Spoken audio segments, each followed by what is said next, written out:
On February 25, 1957, the body of a boy was found in a box at an illegal dumping ground near Susquehanna Road in Philadelphia, Pennsylvania. The boy was estimated around 4 to 7 years old, 30 pounds, malnourished, and stood at about 3 feet 3. The boy was found wrapped in a blanket, his hair recently cut, and the body was recently washed. The body of the boy was discovered with multiple bruises and multiple scars that implied a medical procedure was undergone prior to his death. Head injuries were determined to be the cause of death, and there were no witnesses to the boy's death. Who was this boy found in the box? The identity of the young boy was not found for years, and the boy was deemed America's unknown child. Strangely, it is suspected the young man who discovered the boy's body waited a full day before notifying the police. With the cold weather at that point in the year, and the delayed phone call by the man who discovered the boy's body, the estimated time of death was extremely hard to accurately pinpoint. In hopes of identifying the boy, the police kept the body at the morgue while investigators from 10 states tried to ID the body. No available evidence was found. Police also took fingerprints of the boy, yet no one ever came forward with useful information.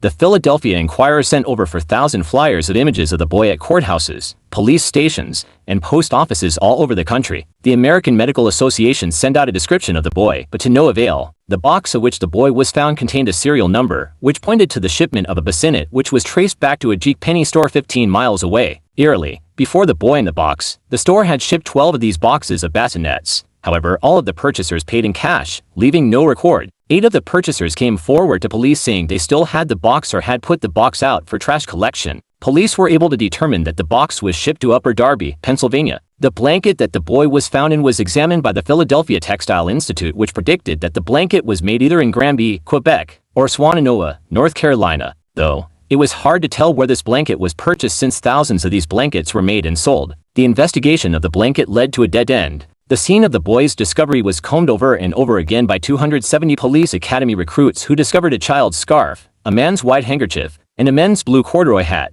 The Ivy League cap was size 7 1/8 and it was labeled Eagle Hat and Company. The hat was made by the small company's owner, Hannah Robbins, in South Philadelphia. She remembered the man who purchased the hat because she had customized it specifically for him. The man was described as blonde, between ages 26 and 30, and requested for a leather strap and buckle be added to the hat. He paid in cash and Mrs. Robbins never saw him again. Detectives visited over 100 stores within the area, but nobody recognized the hat's owner nor the boy. Another dead end. Many theories have been made about the mysterious death of the boy in the box, about what could have possibly happened or who this boy could possibly be. Though most have been dismissed, 2 theories gained some traction in police and media, which were extensively investigated. The first theory was that the boy was from a foster home that was located approximately 1.5 miles from where the body was found. In 1960, Remington Bristow, an employee of the medical examiner's office, contacted a New Jersey psychic who led him straight to the foster home. Bristow attended an estate sale at the foster home and noticed that the bassinet was similar to one sold from the Jeek Penny, and the blankets hanging on the clothesline were similar to the one in which the boy's body was wrapped in when he was discovered. Bristow theorized that the boy had been the child of the owner's stepdaughter, an unwed mother. Police had established that all the foster children were accounted for, and a re-examination by police investigators confirmed that the family was unlikely involved.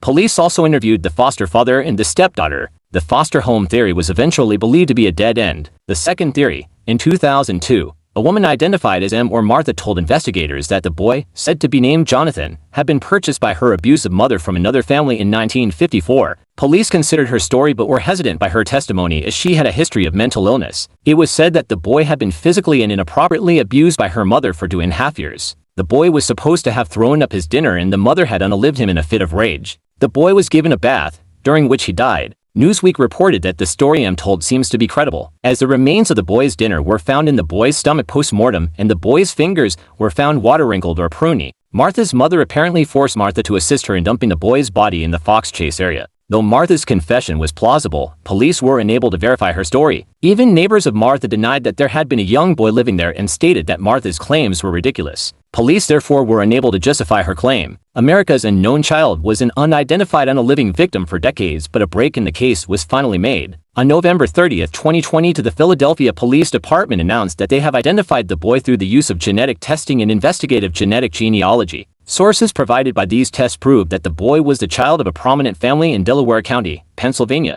On December 8, 2020, almost 65 years after his body was found, the boy was publicly identified as Joseph Augustus Sorelli during a press conference held by the Philadelphia Police Department. At a December 2020 press conference, Philadelphia Police Commissioner Outlaw stated that Joseph's death is still an active homicide investigation and we still need the public's help. Law enforcement reported at the same conference that both of Joseph's biological parents are deceased, but the child has living half-siblings. At the same December 2020 press conference, Philadelphia law enforcement stated that Joseph had lived in the area of 61st and Market Streets. "I don't know what the neighbors knew or didn't know," said the head of the Philadelphia Police Homicide Unit, Captain Jason Smith. At the conference, "The child did live past the age of 4 years old, so there would have been somebody out there that would have seen this child, perhaps another family member that hasn't stepped forward, possibly a neighbor that remembers seeing that child, and remembers whatever was occurring at that particular household." In January 2023, NBC 10 Philadelphia reported that Joseph was born to a couple that lived at 64th and Kellow Hill, although, the channel stated, it was unclear if he lived there long enough for people to even notice him. In January 2023, the Philadelphia Inquirer reported that Joseph's biological parents were Augustus Johnsarelli, known as Gus, and Mary Elizabeth Plunkett,